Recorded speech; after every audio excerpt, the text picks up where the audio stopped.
My parents refused to come to my wedding because I got married before my golden sister. Now their fake image is falling apart.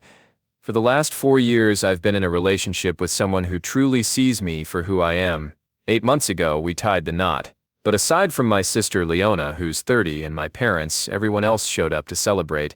I was surprised by my parents' choice to skip it, but I wasn't exactly shocked that Leona didn't attend. She and I have never really been close. Still, considering our family's history, maybe I should have seen it coming. To help you understand how this all unraveled, let me walk you through the dynamic in our family. I can't entirely blame my parents for constantly favoring my sister. Leona has always been naturally gifted. She had a way of commanding attention from the time she could walk. In elementary school, she swept spelling bees, science fairs, and talent shows. She was class president, valedictorian, and prom queen in high school. Tall, thin, and conventionally attractive, she went into modeling during college before pivoting to a business degree. She landed her first modeling gig in her sophomore year. I still remember the celebration that followed. My parents hosted an extravagant party for her and invited friends and family from all over. Her first professional headshot, framed and hung above the fireplace, where it still sits today. That same year, I earned my degree in computer science. All I got from them was a half-hearted "well done" before they resumed planning Leona's next photo shoot. After college, she rocketed up the corporate ladder. At just 30, she has a corner office and a company car. She's a senior executive. Meanwhile, I'm a mid-level software developer at a solid tech company. I'm proud of what I do, but let's be honest, it's not the kind of job parents brag about over holiday dinners. And then there's the appearance stuff. I'm shorter and curvier than my sister. Growing up, my mom constantly made backhanded comments about how I looked. She enrolled me in fitness classes I never asked for and put me on diets I didn't want. Leona never has weight issues, she'd say. Or if you tried harder, you could look just as nice. By high school, I'd grown numb to these remarks, but they still left their mark. Over time, I accepted the difference in how we were treated. I realized my parents were never going to appreciate my achievements the way they did Leona's. For years, I tried to win their approval, joining the clubs they suggested, taking classes they recommended, even trying modeling once, a disaster Leona still teases me about. But nothing ever felt good enough. I was the second daughter, and my parents were hopelessly obsessed with their firstborn. Eventually, I gave up trying. Around my mid-20s, I started focusing on building a life I actually wanted, my own career, meaningful friendships, a support system that valued me. And honestly, I felt freer after that. I kept my relationship with my parents cordial, mostly to avoid conflict during family gatherings. At holidays, I'd smile and nod while they gushed over Leona's latest promotion, her new boyfriend, or her vacation in Paris. Then, during a tech conference, I met the man who would become my husband. A mutual friend introduced us. And unlike my family, he really saw me. He loved my dry wit, my brain, and yes, even my body. He never made comparisons. He never tried to change me. 4 years into our relationship, he proposed one quiet evening while we were watching our favorite show with takeout in front of us. It was perfect. Naturally, I called my parents to tell them. That's when the red flags started showing. There was no excitement, just dead air. Then my mom asked if I was sure about rushing into things and added, maybe work on your figure before the wedding. My dad barely spoke. At our engagement party, my now husband pointed out how odd they were acting. I was too stressed to pay attention, but he noticed them huddled in the corner, whispering over my mom's phone. Later, he told me he overheard Leona crying on the other end. My parents were saying things like, "This wasn't the plan, and we never thought Rachel would be the one to marry first." Even though Leona wasn't engaged, my mom had multiple Pinterest boards ready for her dream wedding. She showed zero interest in helping me with mine. When I picked out a simple but elegant A-line dress, my mom flatly said, "Well, it suits your shape." That was it. Most of the planning fell on me and my future mother-in-law, who was amazing. She stepped in where my mom didn't. When it came time to send out the invites, both digital and physical, I double-checked every single name with my fiancé to make sure no one got left out. I know my parents got theirs. The digital invite had red receipts, and the physical one was confirmed delivered. I reached out multiple times, calls, texts, emails, when I saw they hadn't RSVP'd. The responses were vague or non-existent. "We're swamped" or "we'll check the calendar." But I had too much to do to dwell on it. My in-laws helped with everything: seating charts, flowers, the bridal shower. No one ever mentioned my parents' absence out loud, but it was clearly noticed. Even without my family, the wedding day was beautiful. We had a morning ceremony in a garden, followed by a relaxed afternoon reception. Everyone kept saying how happy and in love we looked, but I'd be lying if I said their absence didn't sting. Every time I caught a glimpse of the empty front row seats, or when I skipped the father-daughter dance altogether, it hit me like a gut punch. After the honeymoon, I reached out to them. I needed answers. When I finally got my mom on the phone, she acted like I had left them out intentionally. She launched into a dramatic monologue about how deeply hurt they were that they never received a formal invitation. I was stunned. We'd sent both digital and physical invites and had receipts for both. I even pulled up the confirmation during the call, double-checking everything while she continued her rant. Still, I didn't call her out for trying to gaslight me. Instead, I kept it calm and said, "I'm sorry for the mix-up," and ended the call. Later, my husband gently brought up something he'd been holding back. Throughout the entire wedding planning, there were little things he'd noticed but didn't want to burden me with at the time: how my parents looked disappointed instead of excited when we announced our engagement, how they always had excuses not to help, how they acted like planning Leona's hypothetical wedding was more important than attending mine. Looking back, it was obvious: the fact that I, the less accomplished, less admired daughter, was getting married before their golden girl. It was too much for them. Everything they did just confirmed what I'd been denying for years: I would never, in their eyes, be equal to Leona. And that realization hurt more than their absence. My wedding, a day that should have been filled with joy and new beginnings, became yet another battleground in their obsession with appearances and putting Leona on a pedestal. Funny thing is, Leona just got engaged a few weeks ago to someone she's only been dating for a year. Word spreads fast in our family, even though I'm barely active in the group chats. Apparently, my parents are absolutely ecstatic. They're already bragging about extravagant venues, couture gowns, and my mom is taking her to high-end boutiques for private dress fittings. All those mother-daughter moments I never got. Leona's getting them now. But here's where it gets interesting. Some of our relatives are suddenly refusing to attend her engagement party and wedding. My parents' behavior at mine didn't go unnoticed. People have been asking me directly why they weren't there. I don't embellish, I just tell them the truth as I see it. They couldn't handle the fact that I got married before Leona. No drama, no self-pity, just facts. A few days ago, my parents called me, furious. They accused me of deliberately sabotaging Leona's big day. Apparently, word has gotten around, and some family members are making excuses not to show up for her events. My cousin, who Leona confided in, told me people are hesitant to go because of how my parents treated me. My parents claim I'm spreading lies because I'm jealous of Leona's upcoming dream wedding. The irony is, they're the ones who created this mess. I'm just telling people what really happened. If the truth makes them look bad, maybe they should reflect on their own actions instead of blaming me. As all of this unfolds, it's becoming increasingly difficult for me to keep pretending I have a functional relationship with them. Their behavior during my wedding opened my eyes to a painful truth: no matter what I do, I'll never be enough for them. And the hardest part isn't even their absence that day.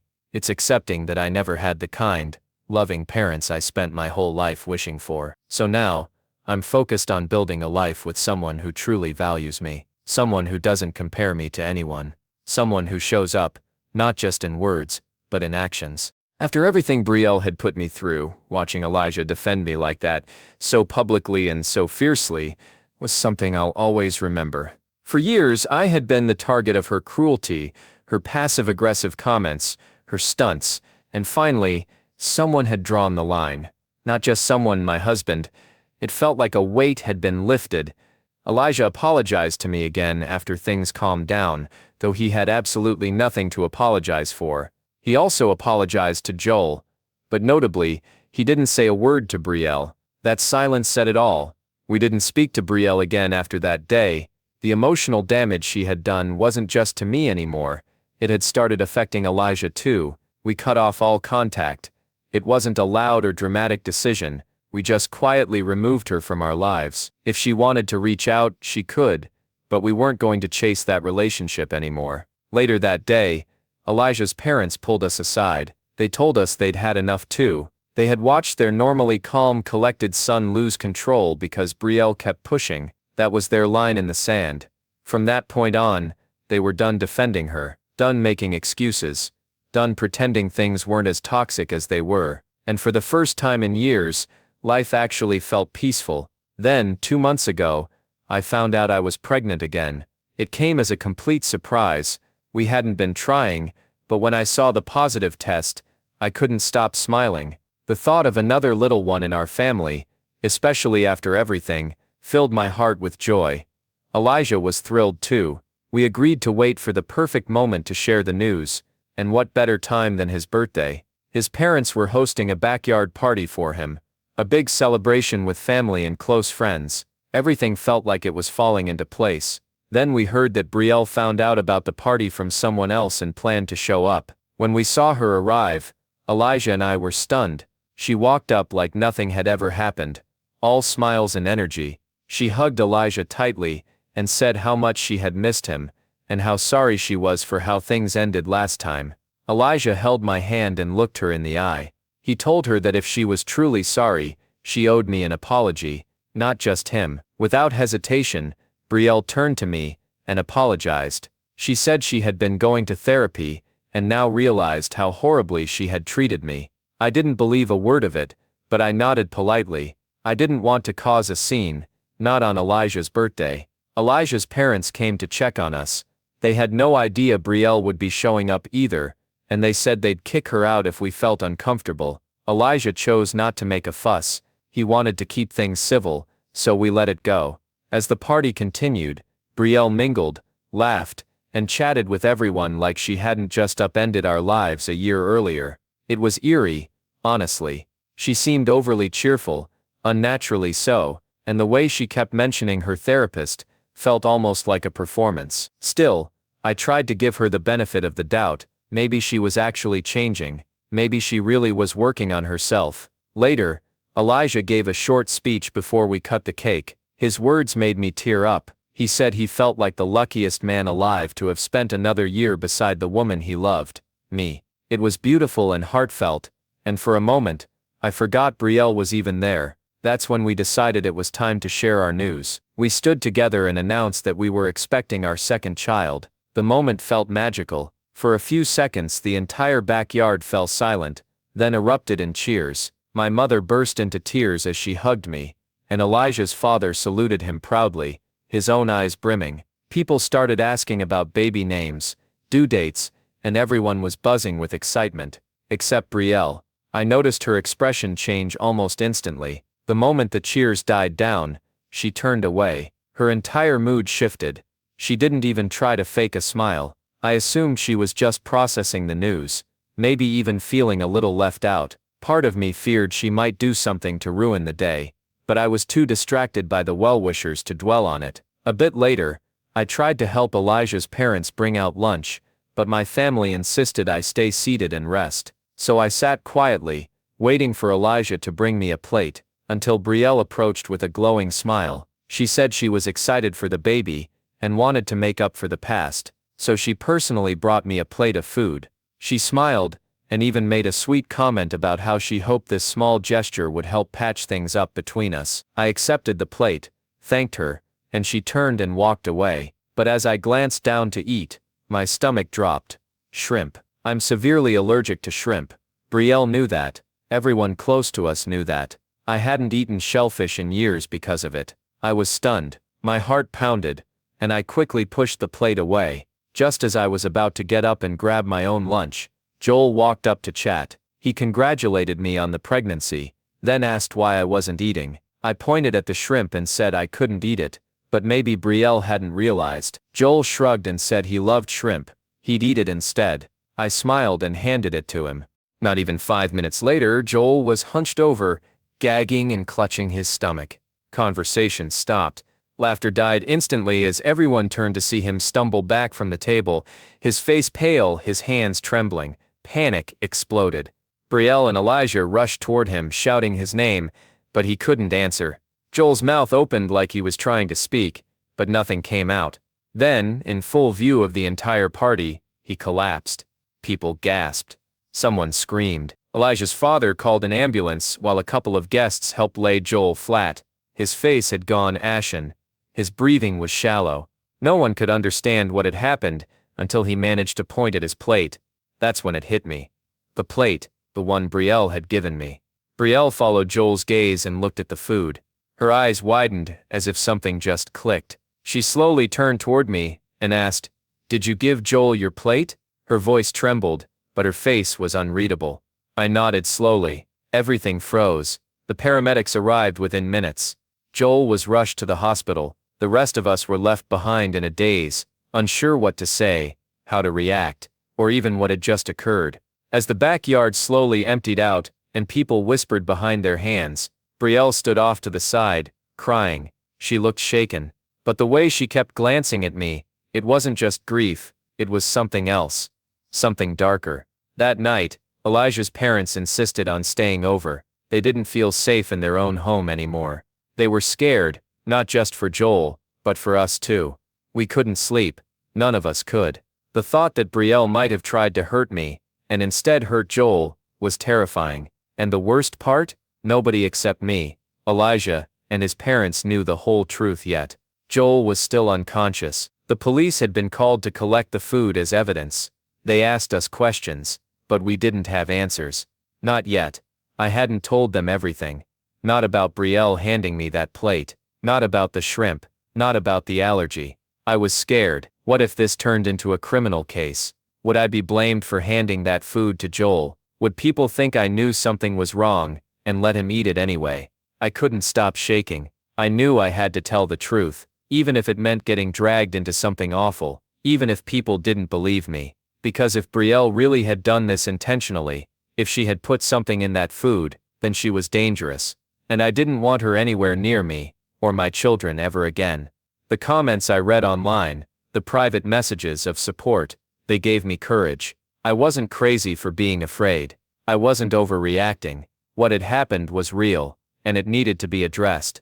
That night, after Joel was stable, and Elijah came home from the hospital, I told him everything. How Brielle had brought me the plate, how I'd seen the shrimp, how I knew she was aware of my allergy. His face changed as I spoke. There was disbelief at first, then fury. He clenched his jaw, and didn't say a word until I was finished. Then, calmly, he said, "We're going to get the security footage." Thankfully, his parents had cameras installed all over the backyard. It didn't take long to pull up the footage on their phone. And there it was, clear as day. Brielle walking up to me with the plate, me inspecting it, me passing it to Joel, him eating, him collapsing. We just stared at the screen. The evidence was undeniable. His parents were horrified. Elijah didn't speak for a long time. When he finally did, he said one word: police. Second update.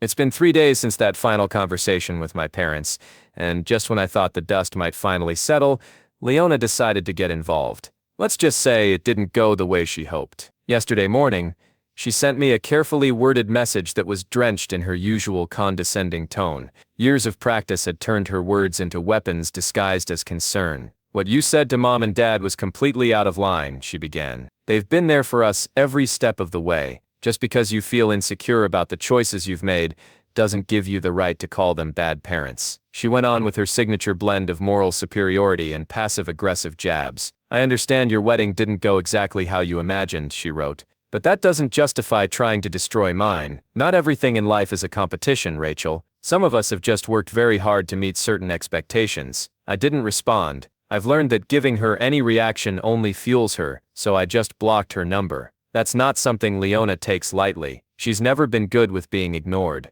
A few hours later, while I was at work, my husband called me, barely able to speak through his laughter. Leona, unable to reach me directly, had tracked down his personal number, probably through a mutual contact, and sent him an entire stream of messages, trying to explain why she and I have never gotten along. She started off with faux professionalism. "As Rachel's sister and someone who deeply cares about our family, I felt the need to reach out," she wrote. But it didn't take long for her true intentions to leak out. She told my husband that as my new partner, he had a responsibility to help me see reason and behave in a more acceptable way. According to her, I was too emotional and lacked perspective, and needed someone to guide me. She called our family dynamics complex and implied that I was too sensitive to understand the big picture. Then came the best part, her subtle pitch for social climbing. Surely you understand how staying on good terms with accomplished family members like myself could be beneficial in the long run, she wrote. Rachel's actions are hurting her reputation,